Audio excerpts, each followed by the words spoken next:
awesome. Thanks, mate. No worries. Yeah, I'd actually getting in the ring would be that'd be awesome. If anyone wants to go out in the car park and go toe to toe, that'd be good. This is yeah. At least I've got this big water tank shield to hide behind me. Can't throw anything at me.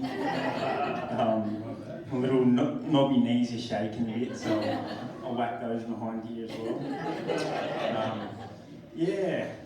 When Dave and Jess first asked me to do this, I was like, oh no, I don't want to get up in front of everyone, but yeah, it's been really good for me to be able to get into the Word and learn all this for myself, and I never thought I'd do it, so yeah, I'm very excited about it, so yeah, thanks for giving me the opportunity, it's been good. Yeah, so I just wanted to do a bit of recap. We started in Romans, and when Jess first spoke about it, she told us that we're looking at, it's one big letter that Paul's written. It's we can't just pick and choose things out of it that we want. It's one big letter, and we have to read through. We have to get the context of it, who it's to. So that's what we've been doing. We've been going through it all, and we first started and learned about God's righteousness, that He's righteous, and basically we're not. We've fallen short, and we're all sinners. And I know you're finding it hard to believe, but you probably think, oh, that Ben's a nice fella, but I was a pretty crook little fella when I was young. And I'm going to make all the parents here feel better. If you think your kid's mucking around and causing strife, I was hands down the most horrible little kid in the world. I don't know how old I was. I do remember doing it, but if Mum yelled at me and got stuck into me for something, I'm not making this up either. I would hold my breath till I passed out to get her back. It's not even possible for an adult to do that. Apparently, we've got something in our brain now that if you hold your breath, you'll stop. But when you're a kid, you can do it. And I did it. If Mum said, pick up your clothes, do this, do that, I'd just stand there and go, just hit the deck, and that'd be me going, oh, I'm teaching you a lesson. And they took me to doctors. They said, what's wrong with him? And luckily they got one doctor with a bit of common sense, and he just said, just leave him, just ignore him. So when I started realising that I would just hold my breath, pass out, and I'd wake up, no one was around. I'd be like, this didn't work, and then that snapped me out of it. So yeah, I was a horrible little creature. And then fast forward to year 3, Miss Bonnet at Oxley Park in St Mary's. Nice little Westie school where we were sitting in a little circle hearing from the teacher. There was girl, Ben, Govinda, who was next to me, mullet, rat's tail, because we're in Western Sydney. And I don't know, maybe I had a Penang curry the night before, but there was a bit of I was a bit unsettled in the stomach, and I let out a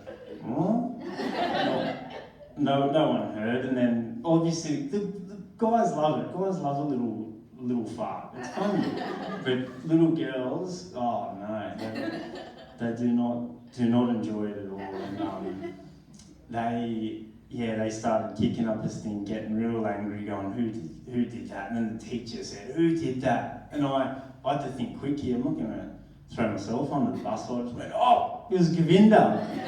And poor little Govinda, the lovely little Indian kid, he got blamed for it, and he got sent in the corner. I was like,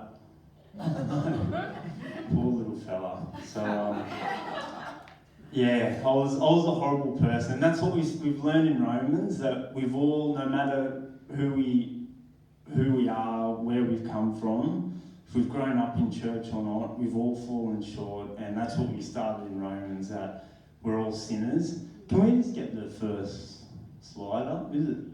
Oh yeah. Oh, who did that? That's a nice slideshow. I'm a computer illiterate, and I made my first slideshow. So what do you got? You all thought it was a computer genius, but it was me, stinky trading. Yeah. Yeah. So that's where we started in Romans. God's righteous. We're all guilty. We've been justified by grace. Nothing to do with works, and we've got an assurance of salvation. And so we need to remember that as we're coming into what we're talking about today.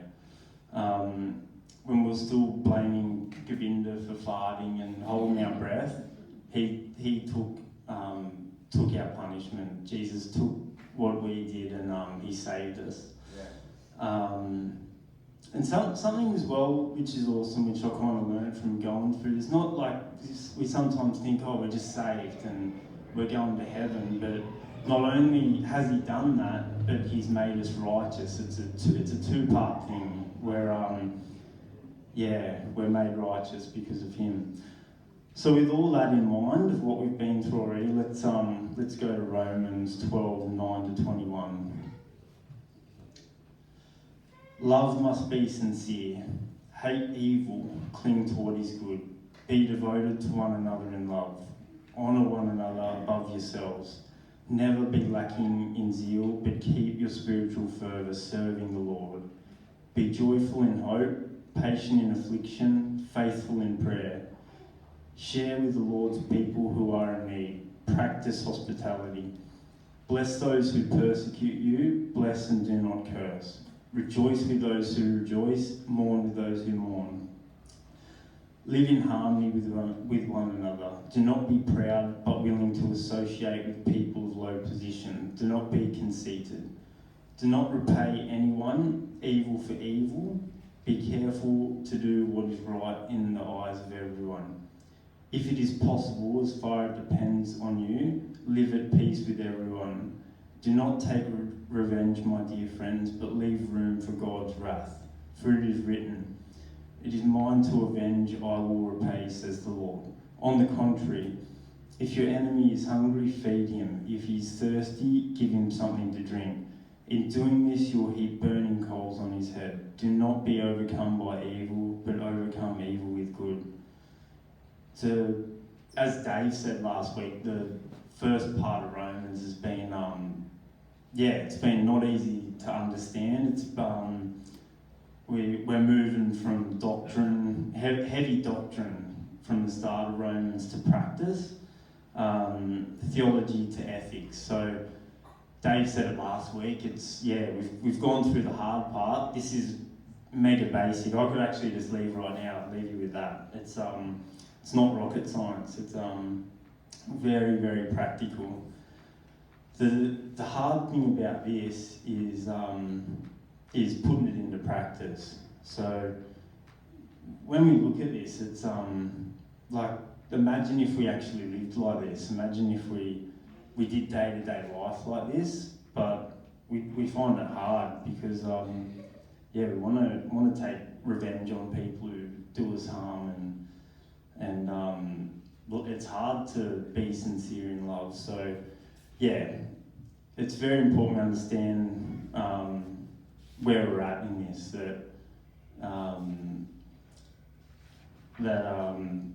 We've gone from doctrine, now we're at duty. The awesome thing about this as well, which I wanted to bring up, was I think sometimes we think Christianity is, and people think this as well, that you have to do this, you have to do that, and what I love about going through Romans is that it didn't start with this. It didn't start with these exhortations on these guidelines, how to live and how to do life. It started with us knowing that we were in trouble and that God sent Jesus to die for us. So he did all that before this, and it's very important to remember that we're not starting with this. He's not telling us to do this first, and I think a lot of people think that it's all just a bunch of rules and you have to do this, you have to do that. But he did all of that while we were still sinning. He made us righteous while we were still sinning, while we were thinking we're all good. He did that for us, which I think is a really good point. I don't want to spend too much time on it because it is it's extremely practical. We get Michael Jackson's monkey Bubbles up here, and he could explain this to us. While he's hurling his feces at everyone, you'd understand this. So I just want to go through these things. It's broken up into two parts. There's 12 or 13, depending how you pull them apart. Exhortations or guidelines, whatever you want to call them. So there's 12 that relate to us in here, our brothers, our sisters in church. And then there's another 7 after that to do with people outside the church. So let's just go through them. Love must be sincere. So not being fake or phony.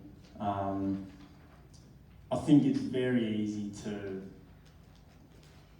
talk to people if we have something in mind to gain out of them. Like, I can get a little job out of this person. I want to go up and say good day and be nice to them. Yeah. It's a very difficult thing to not think about yourself, to think about others, and to really love them in all sincerity. Now after this, whenever you're going to be talking to each other, you're going to be looking at each other going, you trying to get something out of me? So love must be sincere. Hate evil, cling to what is good. This one really stood out to me. It's Paul. What I like about it is Paul's rejecting the claim that good and evil are subjective. He's saying, hate what is evil, cling to what is good. So good and evil are objective. And what I mean by that is, outside of ourselves, outside of how I feel, what I'm thinking, there is an objective good and evil out there. It's concrete. It is what God says it is. So, because the world we're living in now, people want to make their own rules, and we're seeing that just with what's going on in society these days. I want to live how I want to live. I want to do what makes me feel good. And it ends up being a huge mess. Basically what dictators did, these guys that killed millions of people, they lived a subjective life where, I think this is good, I'm going to do it. And millions of people died because of that. So he's rejecting that claim, and he's saying that it is objective. There is good and evil outside of us. And I think if we grow up teaching our kids, and if we know this, it will save us so much pain and just trouble in life if we live like this. We can't play games with morality.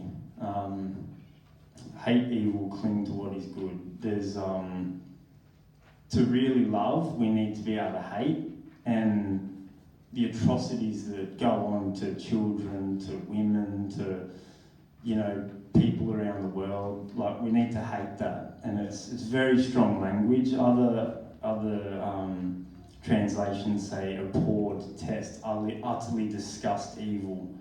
So that one really stuck out to me. I really like that one. Be devoted to one another in brotherly love. We're all members of one family, so that's very self-explanatory. Honour one another above yourself. This one's this is tough. We to treat people around us as valuable and precious. I think it's because we get caught up in life and get caught up in what we want to do, and it's very hard to do, but what an awesome thing to be able to do it. But we're created in the image of God, and to look at people like they're precious and they're made in God's image, and to treat them like that. Never be lacking in zeal, energy, enthusiasm. It's easy to get caught up in day-to-day life and get lazy and sluggish, but to never lacking in zeal, keeping our spiritual fervour for the Lord, serving Him. Lukewarm, that, we hear that a lot in the Bible, to not be lukewarm. It's a scary thing to be. Most of my life, I was lukewarm. I grew up in a Christian family, and you just get comfortable and you think, oh, I'm not too bad. But we know from the Bible that's worse. Like you'd be better off being cold than lukewarm. So to really get into the Word and keep our spiritual fervour and serve the Lord. Be joyful in hope. God is God and the best is yet to be. Life gets tough, and just to trust God, be joyful in hope is just, it's a very important thing to do. Patient in affliction. I think, we can all say how hard it is when we're going through stuff, and just to trust God when things go wrong, and that we can get through anything when Christ is with us. I think is a really awesome thing. Yeah. Faithful in prayer. It's so easy to just do life and go to church, and then Monday, Tuesday, Wednesday, and we don't pray. We struggle. I don't know why we struggle to do it, and it's awesome that Milwaukee is running this prayer thing. Tom's now doing one every Sunday morning, but for us personally, we need to talk to God. Why would we rob ourselves of knowing Him closer? Why do we continue to try and battle through life and struggle through work, struggle through relationships on our own, and then when things come crashing down, we go to God? But why don't we start every day with thanking Him, like waking up, thanking Him, looking at the ocean, what He's created? We've got such an awesome life. We don't deserve any of this. We don't deserve to have breath when we wake up, but we do. And so to be thankful, to be faithful in prayer, continue to talk to Him. He's done so much for us, and to grow closer to Him is just, the best thing we can do. Share with the Lord's people who are in need. I think, there's some people in here who are just really good at that, and there's people in here who may be in need, so be attentive to that. Like, look around and don't just constantly think, oh, I'm done, I'm out of here. But there are people in here who may be in need, so we need to look out for those people. Practice hospitality. That's you, Dave and Jess. Your house is always open. We might all pop over for lunch after this. No, but Dave and Jess are awesome like that. They're always have an open home, willing to catch up with everyone, and that's such an awesome thing. So that's, as I said, I don't want to harp on about it because I don't want to ruin it's very clear. I don't want to ruin what that all says. So that was the 12 or 13 related to people in the church, very basic. And now we've got 7 regarding the people around us, and this is the tough part. I'm just going to read it again and then we'll go through it. Bless those who persecute you, bless and do not curse. Rejoice with those who rejoice, mourn with those who mourn. Live in harmony with one another. Do not be proud, but be willing to associate with people of low position. Do not be conceited. Do not repay anyone evil for evil. Be careful to do what is right in the eyes of everyone. If it is possible, as far as it depends on you, live at peace with everyone. Do not take revenge, my dear friends, but leave room for God's wrath. For it is written, "It is mine to avenge, I will repay, says the Lord." On the contrary, if your enemy is hungry, feed him. If he is thirsty, give him something to drink. In doing this, you will heap burning coals on his head. Do not be overcome by evil, but overcome evil with good. It's just the complete opposite to what society tells us, what people at work tell us. It's, we don't want to do it. We don't have the urge to do that. We want, when someone does something wrong to us, we want to get them back. We want to make them pay. And that's what everyone around us is going to tell us. But yeah, this is telling us the opposite. And it's not easy to do. Bless those who persecute you. In reading a few commentary, I actually, a lot of you might know this, but I didn't. In Acts 7:70, Stephen was getting stoned to death, and he looked up to heaven, he saw Christ, and he started praying for those who were stoning him to death. It's just amazing. If people were stoning me, I think I'd be hissing and trying to spit at them. But what an amazing thing to read. And Saul, I didn't know this, but Saul was among those killing him. He instigated it. Am I right in saying he was kind of there? And so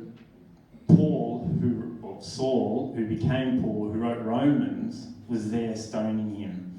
And St. Augustine had a quote that said, "The church owes Paul to the prayer of Stephen."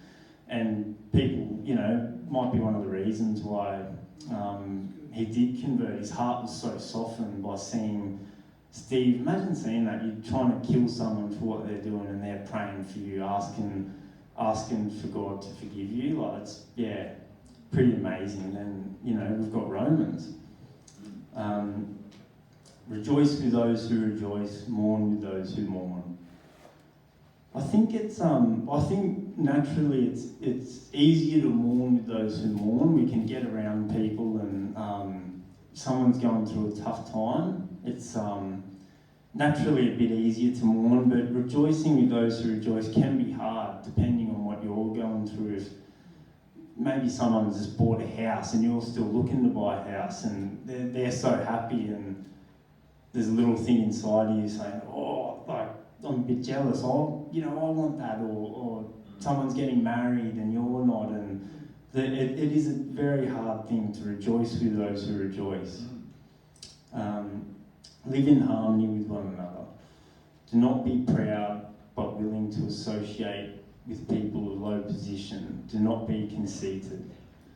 If you're sitting here thinking, this is applicable to the person next to me, do not be proud, it's for you. That's what pride does. It hides itself, and we always think, this person will benefit from hearing this, and it's a scary thing. I listened to a podcast on pride with Timothy Keller. It's really worth listening to. If you just YouTube or Google Timothy Keller Pride, it'll be the first one that pops up. I think it only goes for half an hour. But, it's very practical, and it shows how hidden pride is, and how dangerous religious pride is. When we kind of think, we're not too bad, and no, I'm good, and you can get in a really dangerous spot. And he pulls it apart really well about the dangers of pride. So encourage you, if you got to drive somewhere tomorrow or you need something to listen to, jump on that one. It's very good. Do not repay anyone evil for evil. Be careful to do what is right in the eyes of everyone. When I was actually, Tegan, you might remember, I was living with a fellow named James Walter. There was 4 others of us living in a little share house in Varsity, and I went to Sydney for a week just to see the family. So I was down there for a week, had a good time, saw the family, got back on Sunday night pretty late.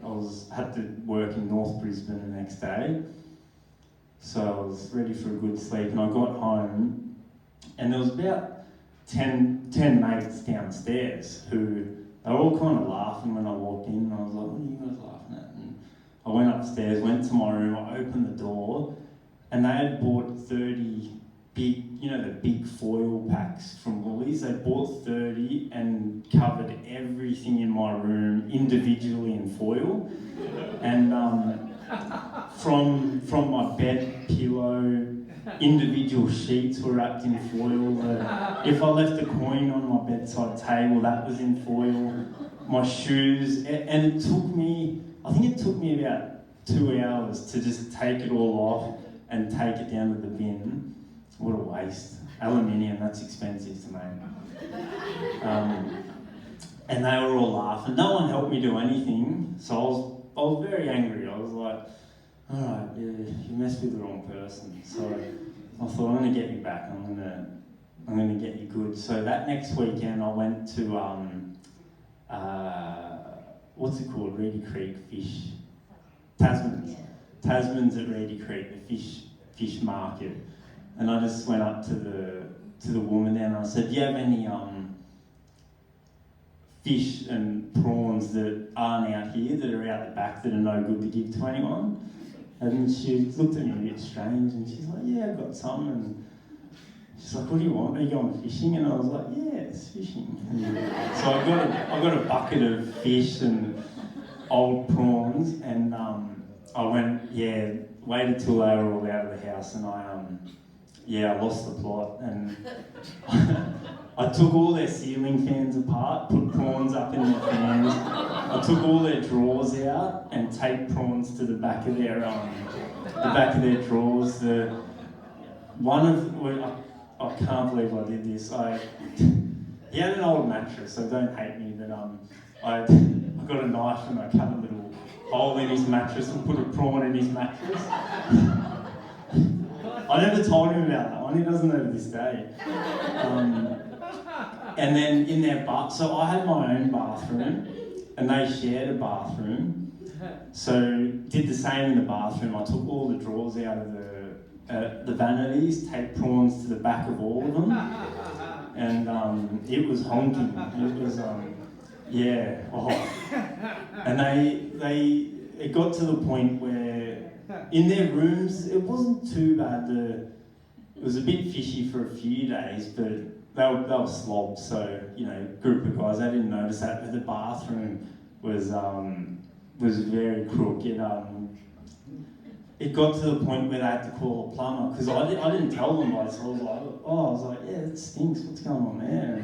And, they had to call a plumber, so I got home and there was a plumber there, and I was like, what's he doing? And they're like, we've got to get rid of this smell in the bath, and I was like, oh, jeez, you blokes are crook, what's going on here? And he's like, mate, there's nothing wrong with any of this, and he left, and then I was like, oh, look guys, someone put a prawn in here, and the smell, I can't tell you how bad it is. In a house with no insulation, just the heat, a prawn just cooking itself. Oh. And then I actually went a step further as well. I went to the pet shop and got crickets. You can buy crickets to feed your pets. Is that what you give Shadrach, Maddie? Crickets? Worms. Well, you can buy packs of little containers, and I think I bought about 10 containers of crickets and just scattered them through their rooms. And they couldn't sleep they are so loud. If there's a cricket in your room, it's out. And I put a few dead ones in my room, and I was like, yeah, there's crickets everywhere in my room as well. It's out of control. And then after I told them, look, if you ever mess with me again, I'm going to get you back. So, but the problem with me paying them back for what they did, it just went on, and yeah, we didn't get the bond back in that house. So nothing good came out of that. So don't ever do that. So don't repay evil for evil. Very clear. If possible, as far as it depends on you, live at peace with everyone. As far as it depends, it's really good that's in here, because we can be kind to people when they're not, and do things, and they might not react in the same way, and I think that's good to know that as far as it depends. Live at peace with everyone, because things aren't always going to go well when we show people grace. They might have a hard heart, and yeah, it's good to remember that. Do not take revenge, my dear friends, but leave room for God's wrath. For it is written, it is mine to avenge, I will repay, says the Lord. On the contrary, if your enemy is hungry, feed him. If he is thirsty, give him something to drink. In doing this, you will heap burning coals on his head. Do not be overcome by evil, but overcome evil with good. The burning coals part, I always thought that was a bit of a, God's going to get him back. He's going to put burning coals, but I believe it's brings them to a place of shame and to go, whoa, like realise what they've done, which is really good. We're currently doing a big renovation at our house, so I've just been working there when I'm not working, and there's been cars in and out, and it's it's a bit stressful for the neighbours, and I'm just eyeing, making sure she's not here. There's a neighbour across the road, and I think she's got 101 Dalmatians, because she's Cruella de Vil. She doesn't come out that much, but when she does, it's just to abuse someone. And she hates the neighbours next to her, and she's across the road. She abused them the whole time they were getting renovations. Just an angry human, and I've always just been annoyed at her for being like that. And last week I was out the front cutting a bit of timber for Sam to pass up to him, and she got in her old, I don't know what it is. It's got to be the oldest car on the Gold Coast. I think it's the same car Noah had when he was loading the ark up. Just a mega old car. Takes about 15 minutes to warm up, and then she's backing out. And I'm kind of watching her, and I'm like, she's not really watching where she's going. And then she just went straight into the back of my ute. And she kind of looked behind a bit, and then I think she was going to drive off, and I was like, this is my chance to get stuck into her.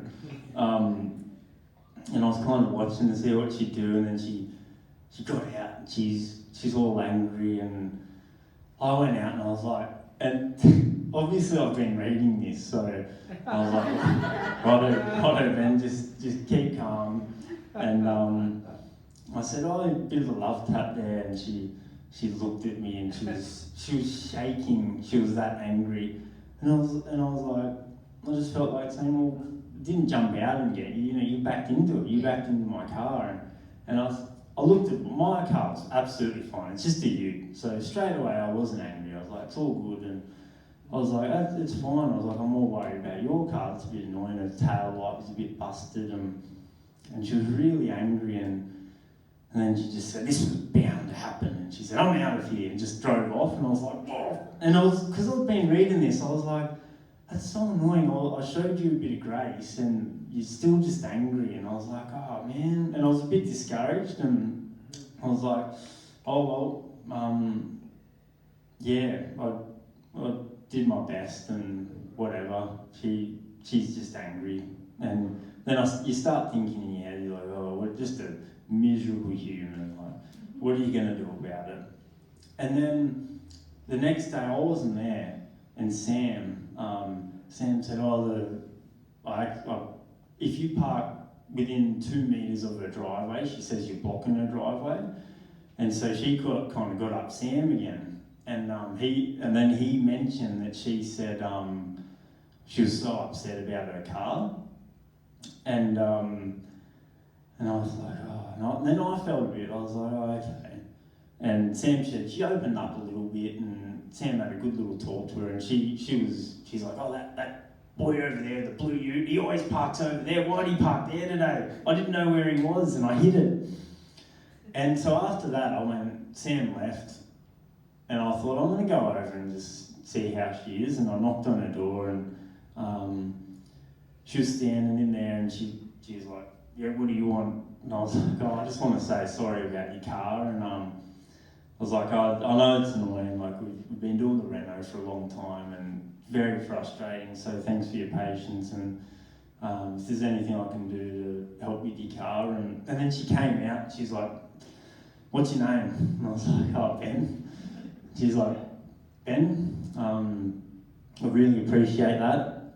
And then she started crying, and she said the date that you started, she knew the exact date we started the renovation. I think it was November 17 or something. She said November 17, that's when my husband had his accident and died. And it was like, it was 20 years ago or so, and I was like, oh. And yeah, she just opened up and, you know, saying how long she's lived there for, how hard it's been on her own, and yeah, she just seemed to absolutely love her husband, and he just had a freak accident working in the mines. He was in a coma for a few months, and they couldn't save him, and oh, it was terrible. And yeah, I never would have known that if I didn't just put what I was thinking aside and go see how she was and talk to her. And yeah, it was awesome.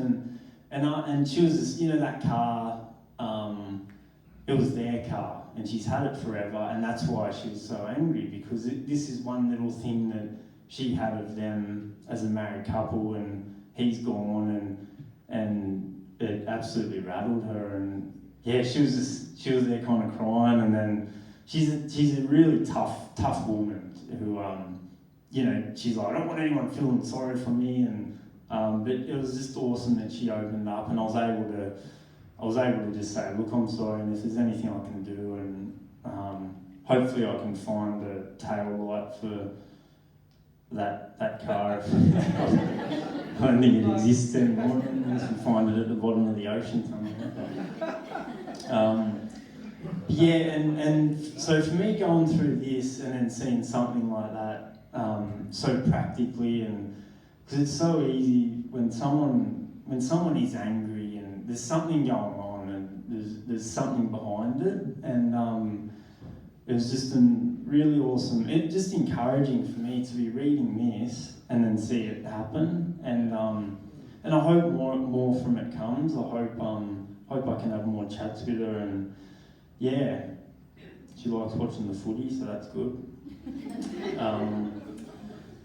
So yeah, imagine if we lived like this day to day, like if we really took this and put it into practice, we'd be showing what God is like to people in the world, in our workplace. We spend all of our life working and with other people outside the church, and if we actually lived like this and meant it, whatever people's perceptions are of church and Christianity would be shattered. There's a lot of people in church, leaders, have done injustice to God and the Bible. But for us to live like this it would change us, but more importantly, the people around us. It would soften their hearts, and yeah, they'd be open to going, you know, I want to learn about this. This person is going to be, he's going to not get angry at me for doing that, or yeah, if they're going to love me like this, then that's awesome. Okay. So it's, as I said before, mega easy to understand. There's no codes in this. It's not like the start of Romans. It's not like Romans 9 to 11 where poor Jess had to try and translate that. It's very, very practical. The hard thing about this is putting it into practice. And as I'm coming to an end here, I just want to talk about how do we do this? How do we put this into practice? We all understand it. We understand what it says, but it's another thing to be able to go, all right, how do we live like this? So I think that's why I started with talking about Romans, because we do have to take, if we were just to stand here and read this and not put it in context with what we've already been through, we're not going to know how to apply it. So I think that's the most important thing, to know that it's one letter, and we've come to Romans 12 now, but there's 11 chapters before that we've been through, so we know all of that already. So what what Dave spoke on last week, I think that's a pretty good key. Romans 12:1. Therefore, I urge you, brothers and sisters, in view of God's mercy, to offer your bodies as a living sacrifice, holy and pleasing to God. This is your true and proper worship. Do not conform to the pattern of this world, but be transformed by the renewing of your mind. Then you'll be able to test and approve what God's will is, his good, pleasing and perfect will. For by the grace given to me, I say to every one of you, do not think of yourself more highly than you ought, but rather think of yourself with sober judgment in accordance with the faith God has distributed to each of you. So the therefore there, we know it's grounded in something. It's not just there for no reason. It's grounded from everything we've already been through in Romans. That God's righteous, that we've failed, and works aren't going to save us. We know that. We need to get that in our head that it's not by being good or trying to do the right thing. It's we had no chance. It was purely Jesus who died for us. God sent Jesus, and we're made righteous by faith. So when we have this view of God's mercy, that while we were sinning, God was so patient with us. He loved us, and He sent Jesus to die for us. When we have that in mind of I don't deserve that. Like when we truly understand that this stuff, we want to live like that. We want to do this. We want to be sincere in love. We want to hate evil because we know what He's done for us. Yeah. And I think that's from reading it, I think that's the key. It's not a special thing that we just do. We need to look at where we've been and what He's done for us. And I think something David Pawson said which really stood out to me, there's two different types of people. There's the one person who hears this in Romans and falls to their knees and says, I need God and thank you, and understands it. And then there's another type of person, which is a very dangerous place to be when you can think, I'm a decent person, I'm not that bad, and this doesn't affect you that much. You think, yeah, no, it's all good. I go to church and I'm nice to people, but it's very important that we do realise that we need this, that we were in a lot of trouble, and He had patience with us and He loved us, not because of anything we did that we were good, but just because He loved us and He died for us. And when we keep that in mind, we can forgive others and we can show mercy on others and love others that do wrong to us. And when someone bags us out to the boss at work, we won't try and get them back and go to the boss and, they did this and that. We have that humility to trust God and go, well, I'll let God deal with that. I can't do anything about that.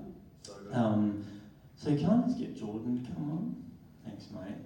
Yeah. We need to really, really hone that in, that it's by His mercy, and through that we can apply these things. Also wanted to say, just in closing, the very first message Dave preached at the start of the year was on getting into the Word for yourself, and me doing this has been the most practical way of doing it. I think for years and years I was just going to church and not getting anything out of it for myself, and I think it was Andy Sorden when he had his Bible study here on Monday nights, and I started going to that, and I started reading the Bible for myself.